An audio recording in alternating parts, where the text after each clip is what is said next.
Bonjour à tous, chers auditeurs, ici Solange Aimé, coach pour une santé régénérée. Aujourd'hui, j'interviewe Jérémy Fourastier, naturopathe blogueur sur vitalitépaléo.com. Bonjour Jérémy. Bonjour Solange.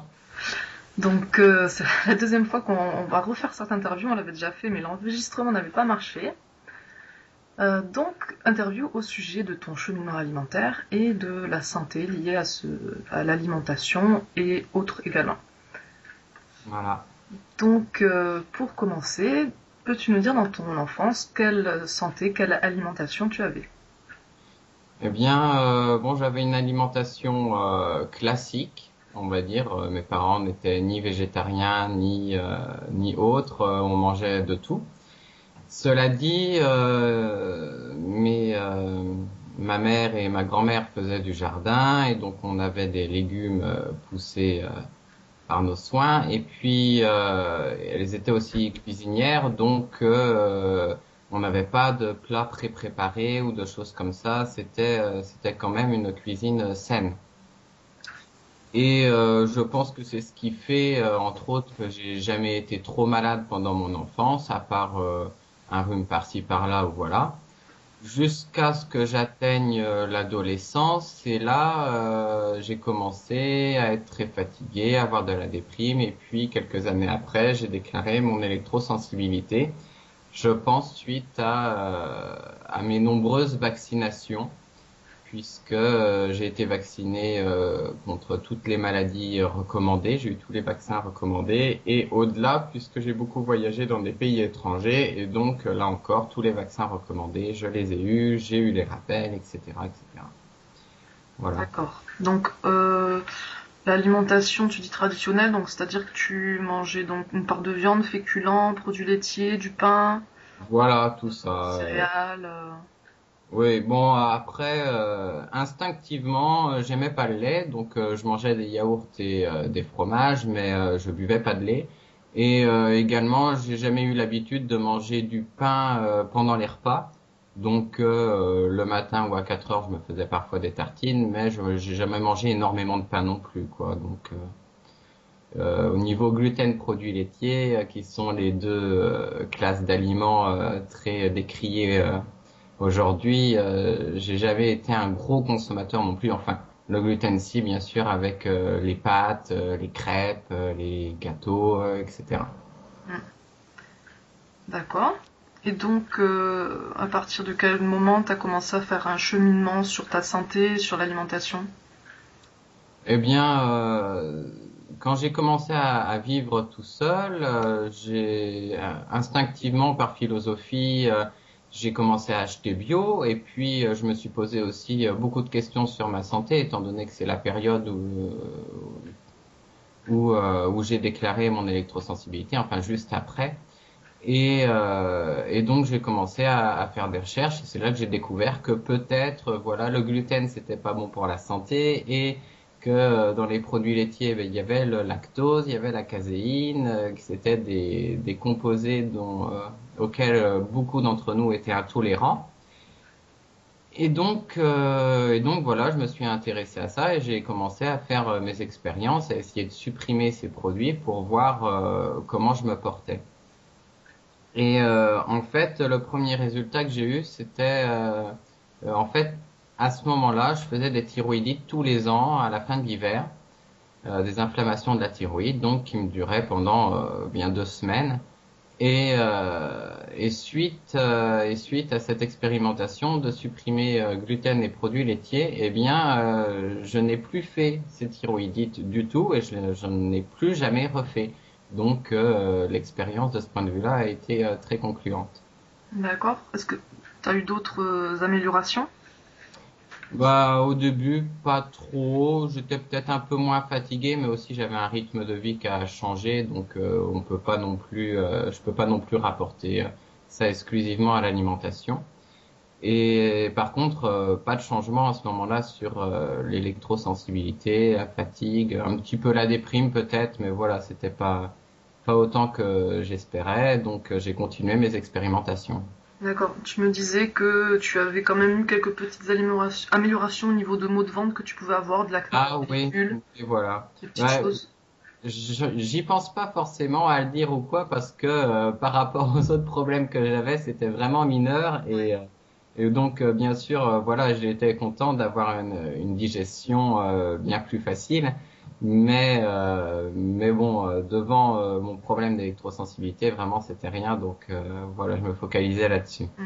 C'est vrai que pour les personnes qui ont certaines, qui sont, comment dire, moyennement malades, on va dire, qui n'ont pas des graves maladies, cancer, maladies auto-immunes, des choses comme ça, qui sont moyennement malades avec effectivement des thyroïdites, électrosensibilité, des choses comme ça, comparé aux personnes qui se pensent en parfaite santé, mais qui au quotidien ont des problèmes de peau, des problèmes de digestion, des petites choses comme ça. On pense que c'est normal, mais en fait, avec une autre alimentation, ça peut tout à fait disparaître ces petites choses du quotidien en fait qu'on pense banales. Oui, et puis c'est les effets qu'on voit en premier lieu. C'est-à-dire que pour les choses plus graves ou plus importantes, ça prend du temps et puis des fois ça prend aussi des changements de plus grande ampleur pour voir des effets. Mais sur les petites choses comme ben, les problèmes de digestion, hein, ça va plus vite. D'accord, donc ça a été les premiers changements, des petits changements, et puis après t'as la thyroïdite Oui. qui a disparu. Voilà, mais ça c'était, j'étais content et puis j'ai vu que j'étais sur la bonne voie quoi, que voilà tout ce que je lisais c'était pas de la bêtise, contrairement à ce qu'on pouvait aussi lire sur d'autres sites, sur d'autres livres ou entendre quand on en discutait quoi. Hmm. D'accord, et ensuite, quel autre changement tu as fait? Eh bien après, moi j'ai fait pas mal de changements avec plus ou moins de produits animaux, plus ou moins d'huile végétale, avec des compléments, avec plus ou moins de céréales de manière générale. Bon, j'ai jamais trop mangé de légumineuses, mais voilà. Et j'ai eu une période aussi végétarienne, même végétalienne, qui m'a pas trop réussi. Et puis là, mon alimentation actuelle qui me convient parfaitement, c'est pas de céréales, pas de légumineuses ou très peu, occasionnellement, des produits animaux tous les jours et produits laitiers très peu aussi. Si j'en prends, c'est fromage de chèvre ou de brebis au lait cru, quoi, occasionnellement. Et très peu d'huile végétale aussi, toujours des produits frais, cuisinés à la maison, bio, de petits producteurs si possible, enfin voilà, des produits de Cuisson. qualité quoi. Cuisson Ah, douce. oui, cuisson douce le plus possible quoi, pas de friture ou tout ça, beaucoup de cru, beaucoup de fruits crus, bah, tous les fruits je les mange crus d'ailleurs, des jus de fruits et de légumes crus. Et puis après, bah, je mange aussi du cuit, surtout pour les choses un peu plus concentrées, comme les légumes racines ou les choses comme ça. Mais donc cuisson douce, pas de friture, pas de cuit vapeur à pression, pas de choses comme ça. Et est-ce que tu manges des graines germées? Non, mais là c'est bon. C'est à moitié parce que les graines, ça me réussit pas trop, les céréales légumineuses, ça me réussit pas trop. Donc les graines, de manière générale, je suis pas très attiré pour les introduire. Et puis c'est à moitié parce que au niveau du goût, ça m'a jamais enthousiasmé plus que ça. Donc l'effort de faire germer des graines n'a jamais valu euh, ça n'a jamais valu le coup pour moi, quoi. Donc, D'accord. mais j'ai des amis qui en mangent régulièrement et ça leur réussit très bien, donc j'ai rien contre a priori, quoi. D'accord. Donc tu as goûté, tu as testé différentes graines Oui, germées. oui. En fait, moi j'en ai jamais trop fait, mais ma femme elle en faisait germer occasionnellement et puis j'en mangeais aussi bien, mais bon, elle a arrêté et ça m'a jamais manqué, quoi. D'accord. Donc parce que voilà, tu parles des céréales, des légumineuses. Après, il y a d'autres graines qui sont moins lourdes, comme Oui, la bien sûr. luzerne, des choses comme ça. Oui, je me souviens, on faisait des graines de radis et puis d'autres choses que j'ai oubliées, voilà. Je me souviens de celle-là. D'accord. Donc tu m'expliquais que en fait pendant 5 ans tu as expérimenté différentes choses dans ton alimentation jusqu'à arriver à ton alimentation actuelle qui te convient. Et tu as expérimenté aussi le cru. tu Oui, m'avais dit. Le euh, 100% ou je sais pas, 100% oui, cru. c'était 100%. Bon, enfin 100%. Allez, on va dire 98 parce que des fois je me faisais des pommes de terre à l'eau ou quoi. Mais c'était pendant ma période végétalienne et bah voilà, ça m'allait assez bien au début, mais je voyais pas non plus d'amélioration. Enfin, avant j'étais bien content parce que j'avais introduit les jus de fruits et de légumes, donc avec l'extracteur, et j'en étais très content. J'avais vu une amélioration sur mes symptômes d'électrosensibilité. Donc je me dis, ben voilà, les fruits et les légumes crus, ça me réussit dans les jus, on va essayer d'aller plus loin au niveau de l'alimentation générale. Et là, voilà, je me suis lancé dans le cru. Cela dit, au début, ça m'allait pas mal, mais je voyais quand même qu'au niveau calorique, je manquais, j'avais pas mal faim, je perdais un peu de poids. Alors déjà, je suis pas bien gros, voilà. Et puis, bah, j'avais un peu moins d'énergie aussi, donc d'où le fait que je mangeais des pommes de terre de temps en temps. D'accord. Mais Mais voilà, pardon?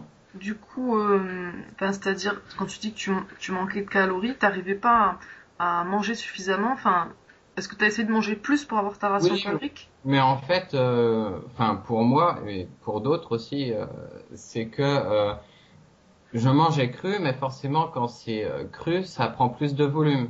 Donc Mm. je me remplissais, mais ça me tenait pas longtemps. C'est-à-dire que j'avais assez vite, enfin j'avais faim, je voulais remanger, et puis si je remangeais du cru, bon, je pouvais faire quelques journées comme ça, quoi. Mais au bout d'un moment, j'avais faim, et puis le cru, ça me suffisait pas, c'était pas assez dense. Alors je sais qu'il y a pas mal de crudivores aussi qui pour compenser ça mangent des oléagineux, choses comme ça. Moi déjà, j'aime pas trop, donc ça a sûrement accentué le problème. Tu n'aimes pas Et les puis oléagineux? non, j'aime pas. Et puis, j'en ai mangé quand même un peu lors de mes expérimentations, etc. Et c'est pareil, ça me réussit pas trop, quoi. Je les digère pas très bien. Enfin bref, je me sens pas super bien en mangeant. Euh, donc voilà. Mais en fait, c'est un peu le même problème qu'avec les graines, c'est-à-dire qu'il y a des antinutriments. Hein. C'est la partie de la plante qui est censée la reproduire, et donc elle est chargée en antinutriments pour la protéger des prédateurs. Et nous, bah, on n'a pas un système digestif qui est forcément très adapté à digérer ce genre de graines avec tout ce genre d'antinutriments en fait. Et Ouais. bon, il y en a, ils s'en sortent plutôt bien, ils les font tremper, il en reste moins, et puis ils les digèrent quand même pas mal. Moi, ça passe pas, voilà. Donc ça n'a jamais été mon truc, donc pas d'oléagineux, et du coup, j'étais d'autant plus sensible à la baisse calorique lors des repas, quoi. D'accord, du coup, Ouais, il fallait que tu manges. Il aurait fallu que tu manges beaucoup, beaucoup. Enfin, beaucoup Oui, plus. Et ça voilà. te convenait pas, t'avais pas envie de manger autant. Bah Tu oui, préférais manger moins. c'était pas très pratique. Après, j'aurais passé mes journées dans la cuisine. Bon, après, les jus aident parce que forcément, on boit un jus, c'est comme si on consommait beaucoup de fruits et de légumes. Seulement, il y a moins de processus de digestion, quoi. Mais c'est pareil, j'avais pas envie de me faire 3 jus dans la journée. Donc voilà. Bon, ça me dérangeait un peu. Et puis surtout, après plusieurs mois, je me suis aperçu que les symptômes de mon électrosensibilité qui s'étaient améliorés avec l'introduction des jus commençaient à empirer, à régresser. Donc je me suis dit, bah, là, il y a quelque chose qui va pas, clairement. Et donc je me suis demandé ce que ça pouvait être. Alors bon, je réintroduisais un peu de cuit avec les pommes de terre, tout ça, ça changeait rien. Et c'est seulement quand j'ai réintroduit les produits animaux que la régression s'est arrêtée et que je suis revenu à l'état où j'avais avant avec les améliorations des jus, etc.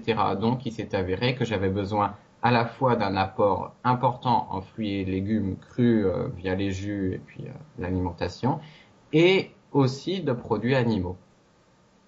Mm. Et donc ça faisait, je sais plus si on l'a dit, ça faisait 1 an que tu mangeais plus de produits animaux. Voilà, un peu moins d'un an. Oh, j'ai dû manger quelques œufs par-ci par-là, quoi, mais rien Ouais. de notable. Donc oui, au bout d'un an, ça s'améliorait pas, ça a commencé à s'empirer ton état. Même avant, je pense que ça a commencé au bout de 6-8 mois, ça a commencé à empirer petit à petit, quoi. Mais au début, bon, c'est difficile de dire si c'est un truc temporaire ou si ça va persister dans le temps, si c'est parce que t'as mal dormi la veille ou si c'est parce que t'as une période un peu plus stressante. Enfin voilà. Donc Mm. du coup, au début, j'ai pas fait tout de suite le lien. C'est au bout d'un moment, je me suis dit bah tiens, ça continue, c'est pas normal. Et puis je me suis interrogé, je me dis bah peut-être que il y a un des changements que j'ai fait dans les mois précédents qui ne me convient pas. J'ai réfléchi à ce que ça pouvait être. J'ai cherché dans des ouvrages scientifiques, sur Internet, etc., ce que ça pouvait être concrètement. Puis je me suis dit, bah tiens, peut-être que c'est les produits animaux parce que finalement, c'est vrai que je mange peu de produits gras et puis j'ai peu d'apports en vitamines, donc liposolubles, et en protéines. Et puis, bah, ça fait quand même pas mal d'éléments qui sont présents qu'en faible quantité, alors que bah, justement, avec mon électrosensibilité, j'ai peut-être des besoins augmentés pour ça. Bon, il faudrait peut-être que je réintroduise des produits animaux. Je l'ai fait et justement, eh bien, ça avait l'air d'être bien ça puisque j'ai vu les effets tout de suite, quoi. D'accord, tout de suite, carrément. Ah oui, enfin, dans le mois où je les ai réintroduits, tout de suite, ça s'est réamélioré très très vite, quoi. Mm. D'accord. Et tu me disais que tu connaissais d'autres personnes qui avaient remarqué ça au niveau de la réintroduction des personnes qui avaient des atteintes nerveuses. Oui, alors déjà de manière générale, enfin moi je vais pas mal sur la blogosphère américaine et notamment il y a un site, c'est Let Them Eat Meat, c'est-à-dire laissez-les manger de la viande, où il y a pas mal de témoignages de végétaliens et de véganes qui l'ont été pendant plusieurs mois, voire plusieurs années, et qui ont eu des problèmes de confusion mentale, des problèmes de dents, de caries, des problèmes comme ça. Et quand ils ont réintroduit la viande, ils ont vu des grosses améliorations. Moi, c'est un peu pareil puisque l'électrosensibilité affecte énormément mon état mental. C'est-à-dire si je suis exposé à des ondes électromagnétiques provenant d'appareils sans fil, je deviens assez confus, je suis fatigué, ça me fait mal, même j'ai des vraies douleurs dans la tête. Et donc voilà, on peut penser qu'il y a des éléments dans les produits animaux, ne serait-ce que la B12 qui est connue pour avoir un effet régulateur sur l'état mental, qui protège justement contre ces changements. Et, euh, et notamment dans toutes les pathologies neurologiques, on voit la fibromyalgie, la sclérose en plaques, Parkinson, Alzheimer. On voit vraiment qu'il y a amélioration des symptômes quand il y a consommation de produits animaux par rapport à une alimentation végétarienne. Mm. Et juste avant qu'on fasse l'interview, là, je regardais tes articles, ta vidéo sur le rapport Campbell, Oui. et tu disais qu'apparemment il y a des études qui montrent que, que les végétariens sont en plus mauvaise santé que les non-végétariens.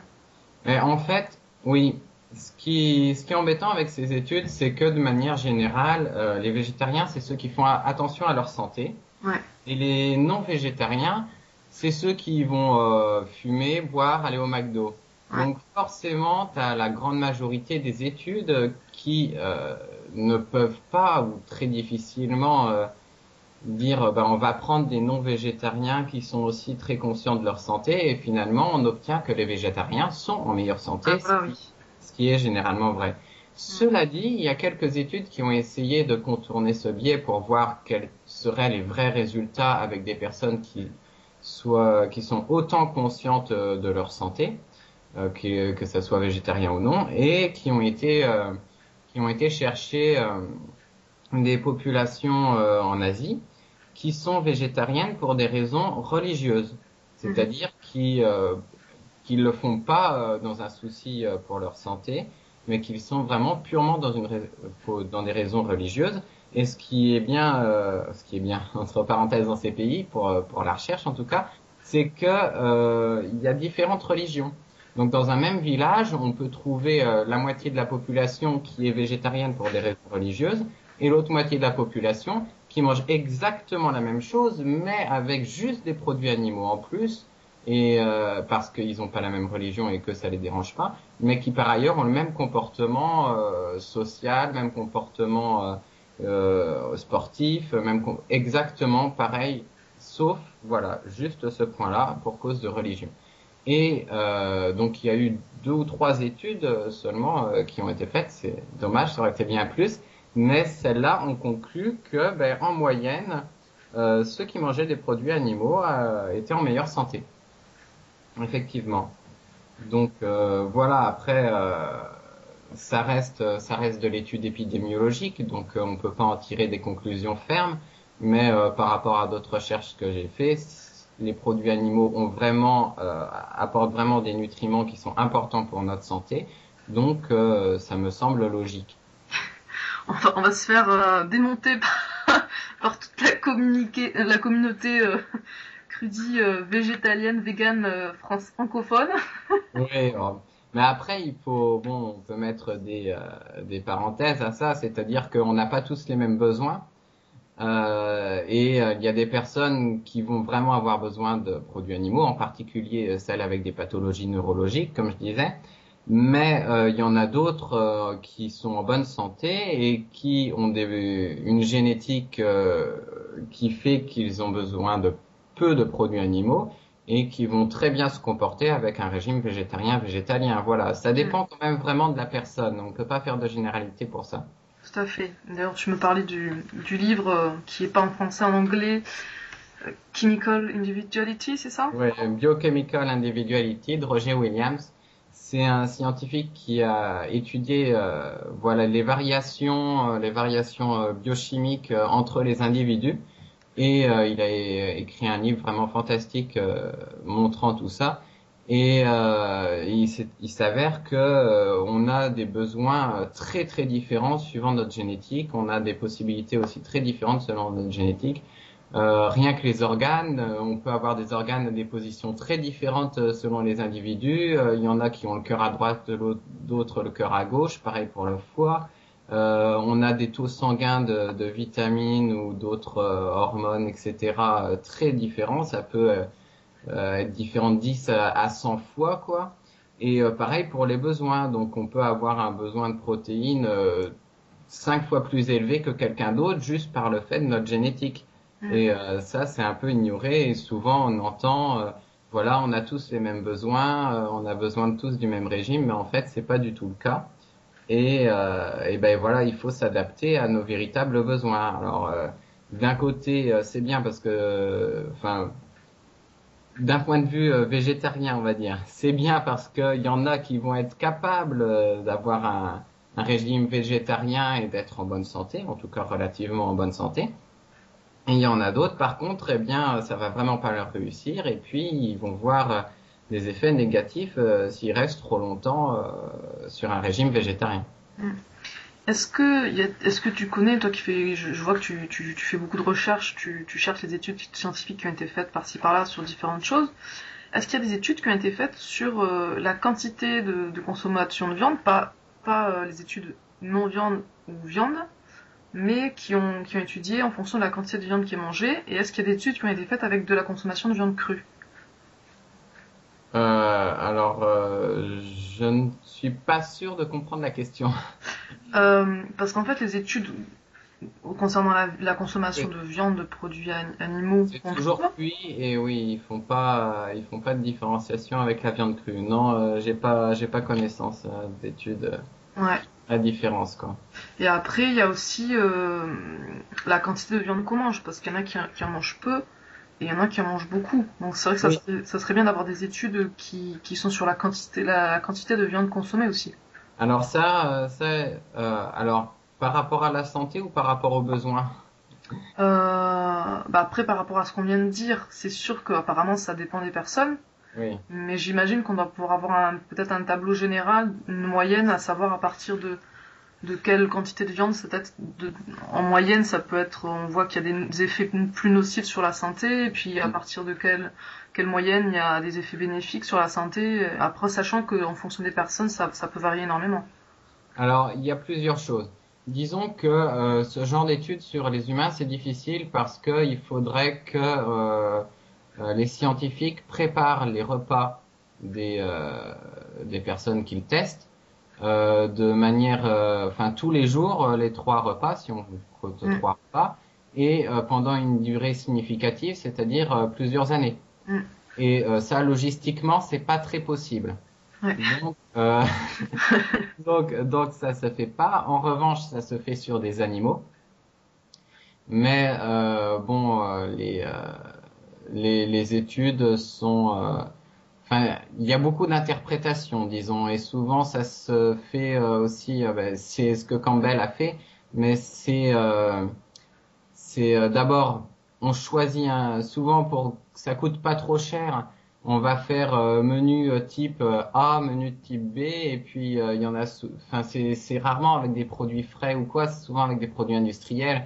Par exemple, quand on fait les études avec les gras, et ben souvent c'est avec des huiles végétales quoi. C'est pas forcément des gras dont l'animal se nourrirait naturellement avec. Mm, Donc il y a ces problèmes-là. Et puis il y a aussi le problème que souvent pour vérifier si les effets, ils prennent des souris transgéniques ou des animaux transgéniques ou alors des animaux auxquels on a injecté des tumeurs ou des choses comme ça pour voir comment ça protège. Alors il y a pas mal de choses qui font qu'il y a des biais dans ces expériences. Mais moi, ce que j'en retire, mes propres interprétations de ce que j'ai lu, c'est que les produits animaux sont plutôt protecteurs contre les maladies et le cancer en particulier, puisque c'est souvent des expériences contre le cancer. mm, Après, il y a aussi des études qui cherchent à savoir quels sont les besoins optimaux en protéines, puisqu'on parle de ça. Enfin, souvent, on s'intéresse aux protéines quand on parle de produits animaux pour l'être humain. Et donc, il y a ce qu'on appelle la balance azote dans le corps, c'est-à-dire que notamment, on est censé consommer autant de protéines que ce qu'on en élimine. Et donc c'est une balance qui est différente pour chacun. Ça a été bien montré dans les études, c'est-à-dire qu'il y en a qui éliminent plus et d'autres qui, on va dire, recyclent plus. d'accord. Et donc les besoins de chacun en protéines sont différents et ça été reconnu. Et l'apport moyen recommandé a été établi à partir de ces valeurs. Voilà, mais voilà, il a été montré que en dessous de, alors c'est en dessous de 0,6 grammes par kilogramme par jour de protéines, eh bien on est en carence. Enfin, généralement, pas tout le monde quoi, puisque ça dépend aussi des personnes, mais la majorité des gens sont en carence et vont sur le long terme développer des symptômes négatifs. Et au-delà de 0,8 grammes par kilogramme par jour de protéines, eh bien, on a l'apport minimum, donc c'est bien, on ne risque pas de développer des carences. Alors moi, j'ai poussé la réflexion encore plus loin et il s'avère que si on veut l'apport optimal pour la santé, il faut aller voir plutôt aux alentours de 1,2, 1,3 grammes par kilogramme par jour. Mais là encore, ça dépend des personnes. Il y en a qui vont bien se porter avec moins et d'autres ils auront besoin de plus quoi. Mm, d'accord. Et donc tu disais, il y a un blog américain qui s'appelle Let Them Eat Meat. Voilà. Et donc on trouve pas, enfin, moi j'ai pas trop cherché, mais en français on trouve pas de site ou de blog qui parle de ça. Eh bien non, pas trop. Et puis c'est en partie pour ça que j'ai lancé le mien. C'était pour pouvoir proposer aussi des bon, bien sûr, je suis naturopathe, donc j'essaye de me faire connaître un peu. Mais c'est aussi pour proposer des informations gratuites sur des choses qu'on ne trouve pas en français et qui sont assez connu maintenant dans le milieu, on va dire, santé américain et anglais, mais qui ne sont pas encore fait un chemin jusqu'à nous. Et effectivement, des problèmes de santé chez des végétaliens et chez des véganes, il y en a pour beaucoup. Alors il y en a, ils se portent bien, mais il y en a, c'est vraiment pas ça. Et il faut pas insister en leur disant mais si c'est la détox ou mais si tu vas voir ça va aller mieux ou alors c'est psychologique ou je sais pas quoi. Il y en a qui ont des vrais problèmes et qui ne sont pas adaptés du tout à un régime végétalien vegan et il faut tout de suite leur dire de réintroduire des produits animaux avant que ça devienne plus grave quoi. Alors c'est pas le cas de tout le monde, il y en a ils se portent bien et j'espère que j'espère pas que des problèmes surgissent pour qui que ce soit. Mais il faut en avoir conscience. Il y a des vitamines, il y a des minéraux, il y a les protéines et les acides gras qui sont importants et que on trouve pas du tout en quantité nécessaire pour certaines personnes, juste dans les fruits et les légumes, quoi, ou les céréales légumineuses pour ceux qui en mangent. Mm. Ouais, bah écoute, c'est vrai que c'est important de faire connaître dans notre langue en français des choses qui sont pas encore connues. Surtout, voilà, moi, la santé, c'est quelque chose qui me touche beaucoup. J'ai envie d'aider les gens, leur faire prendre conscience, de faire en sorte que les Français soient en meilleure santé. Donc, si ça peut être par la viande, bah... après, c'est à chacun de faire ses choix, que ce soit en termes d'alimentation, de santé, d'éthique. Oui, bien sûr. Tout ça. Après, je comprends que ça embête beaucoup de monde du point de vue éthique de consommer des produits animaux.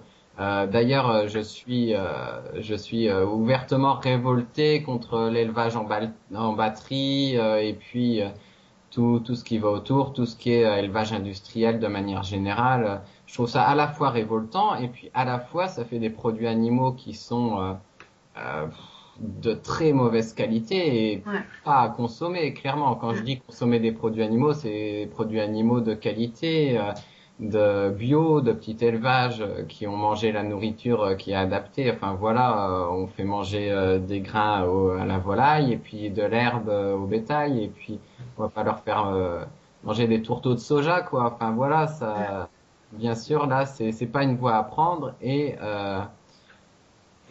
même, je comprends aussi ceux qui que ça dérange qu'on tue des animaux. Je le comprends parfaitement. Après, moi, je l'accepte. Pour moi, la mort, ça fait partie de la vie. Et puis, d'ailleurs, les végétariens, enfin même les végétaliens éthiques ou véganes, ils disent oui, c'est normal que les carnivores tuent les animaux pour les manger.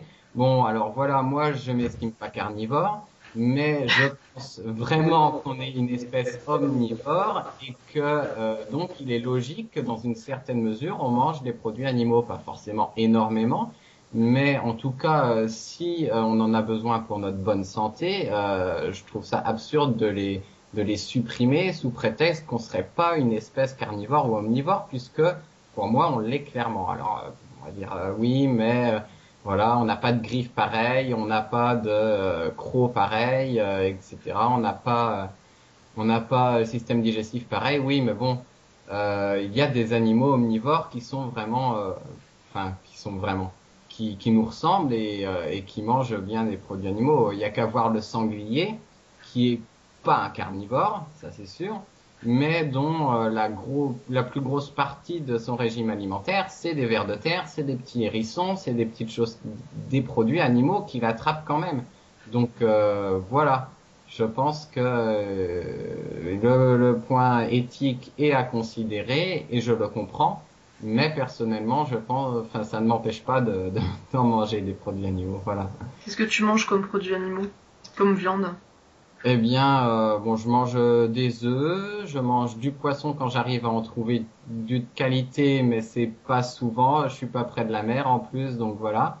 Après, en viande, je mange pas mal de cochon, je mange de la volaille, je mange, enfin voilà, je n'exclus rien, on va dire. Enfin, sauf, voilà, les produits laitiers, j'en mange très peu parce que je fais partie de ces nombreuses personnes intolérantes, plutôt à la caséine, je pense, mais bon, au lactose, ça revient au même. Mm. Ouais. Et donc, pour en finir avec la viande, tu m'avais parlé aussi de la scoliose que tu avais. Ah oui? Absolument. Alors je fais le lien avec les métaux lourds des vaccins aussi, puisque il y a eu une étude qui a été faite en Allemagne en fait par l'Institut Koch. Alors je sais pas comment on prononce en allemand, mais en gros c'est l'équivalent de l'Institut Pasteur en France, quoi. Donc c'est la grosse institution médicale. Et ils ont fait une étude de grande ampleur en prenant énormément d'informations sur les enfants vaccinés et non vaccinés. Il y a pas mal d'enfants non vaccinés en Allemagne vu que c'est pas obligatoire comme chez nous. Et pour savoir voilà quelle maladie ils avaient, quelle maladie ils avaient pas, quel était leur statut médical. Et il s'est avéré que les enfants qui n'avaient pas été vaccinés, eh bien, ne présentaient un taux quasi inexistant de scoliose et que tous les cas de scoliose étaient en revanche chez les enfants vaccinés. Donc voilà, ça m'a fait complètement faire le lien avec ma propre situation, étant donné que j'ai développé l'électrosensibilité suite au vaccin et la scoliose de même, puisque ça s'est manifesté à la même période. Alors que généralement, la scoliose, on dit, voilà, c'est au début de l'adolescence. Moi, au début de l'adolescence, j'avais rien du tout. Ça a été en fin d'adolescence qui, normalement, n'arrive pas. Donc voilà, et effectivement, suite à l'introduction des jus et puis suite à la réintroduction de la viande, au bout d'un moment, je me suis aperçu que ma scoliose se redressait, ce qui est normalement impossible selon la médecine allopathique classique d'aujourd'hui. Et donc maintenant, ce que je pense, c'est que j'avais des métaux qui s'étaient fixés à cet endroit et qui modifiait l'influx nerveux et qui faisait qu'il y avait une déformation qui se créait dans la tension des muscles. Et quand j'ai apporté suffisamment de nutriments pour que le corps puisse réparer ça, il a remplacé les parties musculaires qui avaient été contaminées, il a éliminé les métaux et ma scoliose a pu se redresser, ce dont j'ai été très étonné et très content. Voilà, mais je pense que si je n'avais pas réintroduit les produits animaux, ça serait jamais arrivé. D'accord. Je suis étonnée que la médecine traditionnelle dise qu'on peut pas guérir d'une scoliose, puisque moi-même, quand j'étais enfant, j'en avais une. Et avec, je crois, j'ai fait de l'ostéopathie ou de la kiné, kiné, et puis ma scoliose a disparu. Oui, alors ça dépend peut-être Alors, quand on est jeune, théoriquement, si la scoliose n'est pas trop prononcée avec un suivi voilà soit ostéo soit kiné choses comme ça et puis parfois avec des corsets ou quoi on arrive à la redresser, mais la mienne c'était pas une petite déviation quoi, c'est-à-dire que ça partait d'un côté de façon assez prononcée et ça repartait de l'autre, etc. Et de cette ampleur, non, c'était pas censé être possible, surtout après que la croissance se soit terminée. C'est-à-dire que D'accord. si la croissance n'est pas terminée, c'est pas trop prononcé, théoriquement c'est possible que ça se fasse. Mais une fois que la croissance est terminée, et a fortiori si c'est aussi prononcé que ça, normalement, c'est pas possible. Et bah si en fait c'est possible, voilà. Et tu fais aussi du yoga, du qigong, des activités physiques, donc ça a certainement aidé un peu, j'imagine. C'est-à-dire que l'alimentation c'est important, mais il n'y a pas que ça. L'activité physique, il y a le sommeil au niveau de la scoliose, ben j'ai toujours fait attention à ma posture et puis j'ai toujours eu des activités sportives type yoga, qigong qui font travailler sur la posture et ça a certainement aidé. D'accord, bah c'est très intéressant comme témoignage. C'est pas courant. Et puis ensuite, tu as testé aussi, tu as une période où tu as testé les compléments alimentaires. Oui, bah c'était en même temps que mes changements d'alimentation, puisque j'essayais d'améliorer ma santé de manière générale, donc j'essayais aussi les compléments alimentaires. Il y en a certains que j'ai trouvé utiles de manière ponctuelle quand je faisais des petits rhumes ou des choses comme ça. Bon, maintenant ça m'est pas arrivé depuis plusieurs années, mais par exemple la vitamine C ou le chlorure de magnésium, ça donne un coup de boost à l'immunité. Donc ça peut être bien quand on commence à se sentir un peu malade. Il y a d'autres choses, j'ai trouvé que c'était vraiment de l'arnaque, comme la silice organique. Mm. Il y en a d'autres que, enfin voilà, j'ai quasiment rien gardé puisque j'en suis venu à penser que les nutriments dont on a besoin devaient venir dans l'alimentation et que on pouvait les avoir dans l'alimentation. Donc voilà, à part, j'ai quand même gardé l'huile de foie de morue qui apporte un complément de vitamine D bienvenu pendant l'hiver et puis qui apporte aussi d'autres vitamines qui sont un peu devenues rares, on va dire, dans notre alimentation moderne, c'est-à-dire les vitamines A, K2 dont on parle trop peu, les oméga 3, l'iode, donc ça fait un complément alimentaire assez complet, je trouve. Donc souvent pendant l'hiver, j'en prends. D'accord. Et tu m'avais parlé de cure de chlorella aussi. Ah oui, voilà. Mais alors ça, c'est bon, ça peut faire aussi effet de complément alimentaire, étant donné il y a des nutriments intéressants dans les algues, dans toutes les algues et dans la chlorella, entre autres, et donc ça apporte des nutriments intéressants au corps. Mais je l'utilise surtout comment dire, outil de désintoxication, puisque la chlorella est à la fois un chélateur et à la fois remet en circulation les métaux qui ont été fixés au niveau intracellulaire dans le corps. Et donc, je le fais pour guérir de mon électrosensibilité. Et bon, je l'avais déjà fait au début de mes changements alimentaires. Le problème, c'est que mon corps était pas prêt et j'avais des symptômes de détoxification et de redépose bien trop violents. Je faisais des crises de colère, etc. Donc j'ai arrêté et j'ai repris l'année dernière. Ça se passe beaucoup mieux et j'ai vu clairement les résultats sur mon électrosensibilité et donc je continue à intervalles réguliers maintenant avec beaucoup de plaisir puisque j'en vois les résultats. D'accord, tu vois les résultats. Ça marche. Ah oui, oui, clairement. Mais au début, mon électrosensibilité, pour donner un exemple, c'est je marchais dans la rue, je croisais quelqu'un qui était au téléphone, à son téléphone portable, je croisais juste la personne allait dans une direction, moi dans une autre. Ça me faisait mal dans la tête, j'avais l'impression que quelqu'un me pinçait et tournait très fort dans mon cerveau, quoi. C'était vraiment une douleur très très vive. Mm. Et aujourd'hui, si je croise une personne de la même manière, je ne sens plus rien.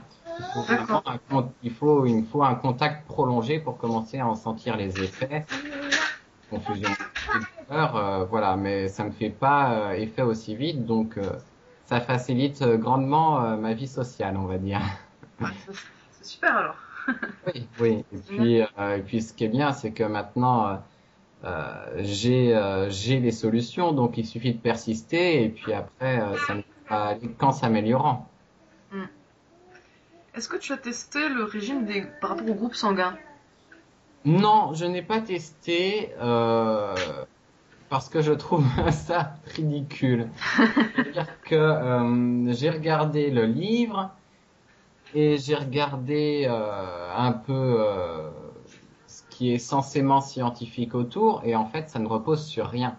C'est-à-dire, il n'y a pas eu d'expérimentation, il n'y a pas de source scientifique, il n'y a pas d'explication de pourquoi le groupe sanguin influerait sur nos besoins. Alors moi, je pense clairement, on a tous des besoins différents. Mm. Donc, les régimes qu'ils proposent, par exemple, certains ont besoin de plus de produits animaux, d'autres de plus de fruits, de plus de légumes, etc. Ça, oui, bien sûr. Mais relier ça avec le groupe sanguin, pour moi, il n'y a aucune raison et ça ne repose absolument sur rien. Mm.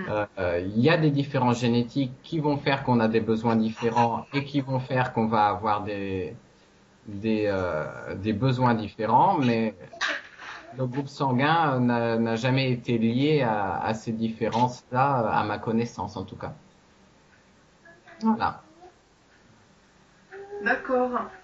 Et donc voilà, aujourd'hui t'en es arrivé, t'as fait tes expériences, beaucoup d'expériences, et t'en es arrivé depuis, tu m'as dit 3 ans à peu près, à un régime qui te convient, que t'as pas trop changé depuis 3 ans.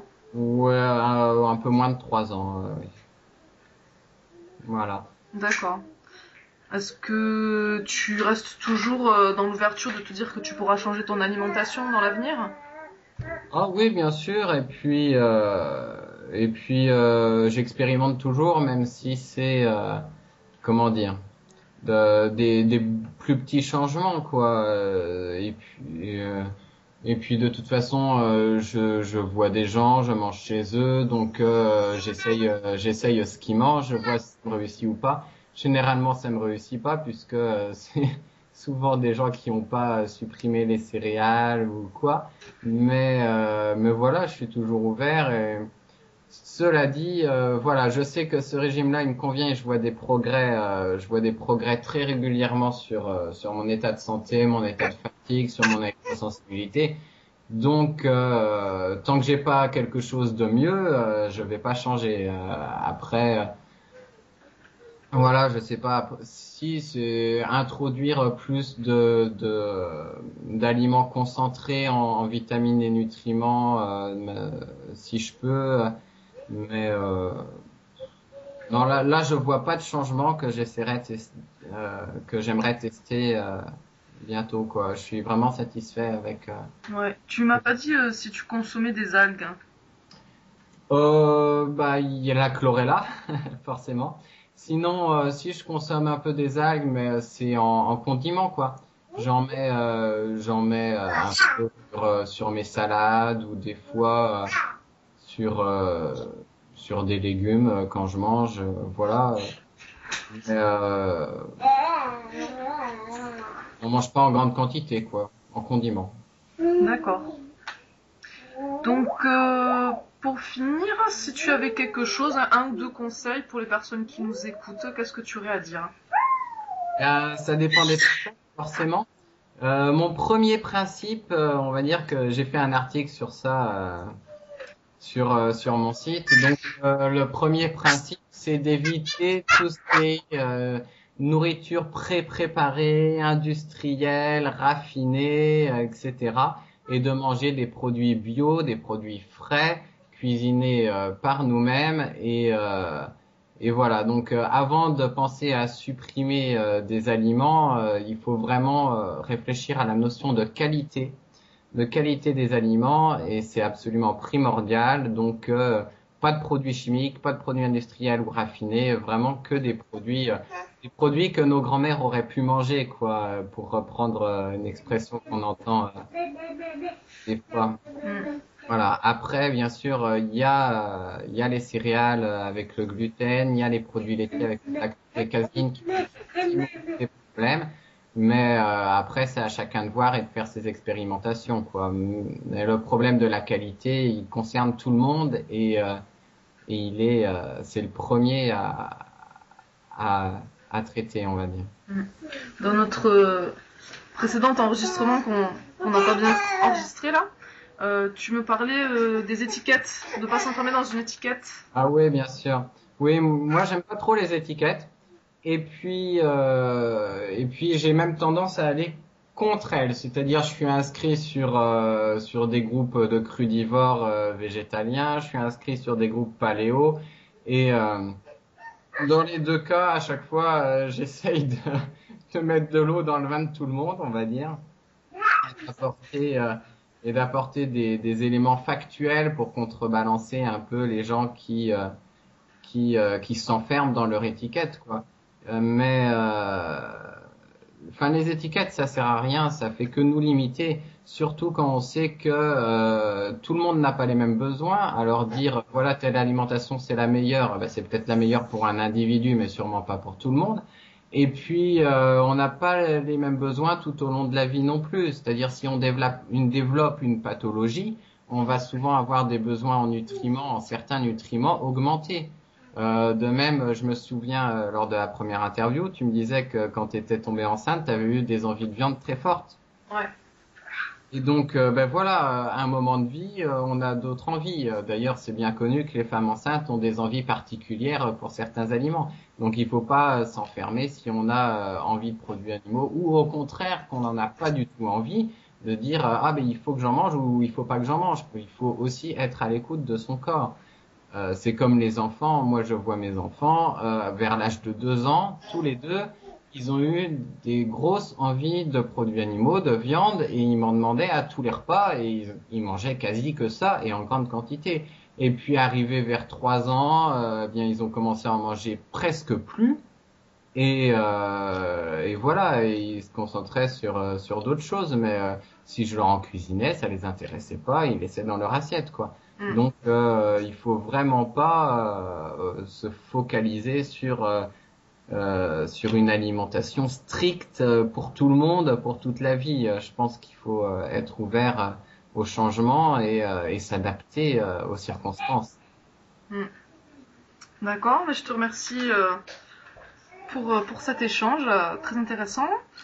Et donc pour finir, est-ce que tu veux nous dire est-ce que tu as des articles, des vidéos en préparation? Oui, alors le prochain article, ça sera un article sur les crucifères, donc la famille du chou, qui est une famille de légumes enfin excellente pour la santé, avec beaucoup de propriétés, notamment anticancérigènes, et pour lesquelles je vais faire un peu de pub. Et je vais aussi sortir un e-book gratuit donc sur mon site sur l'alimentation paléo et voilà pourquoi l'alimentation paléo, ce que ça peut apporter, comment s'y prendre, les premières étapes, enfin des choses, un document pour s'initier, pour essayer, pour commencer l'alimentation paléo. Voilà. Donc je n'ai pas de date, mais ça sortira. Et en attendant, vous pouvez aller voir les anciens articles et vidéos sur mon site vitalitépaléo.com. Très bien. Ben, je te remercie beaucoup, Jérémy. Et voilà. Voilà, Est-ce que tu as des choses à rajouter ou? Non, pas spécialement. Si vous avez des questions, vous pouvez poster en dessous de la vidéo et puis j'y répondrai. Voilà.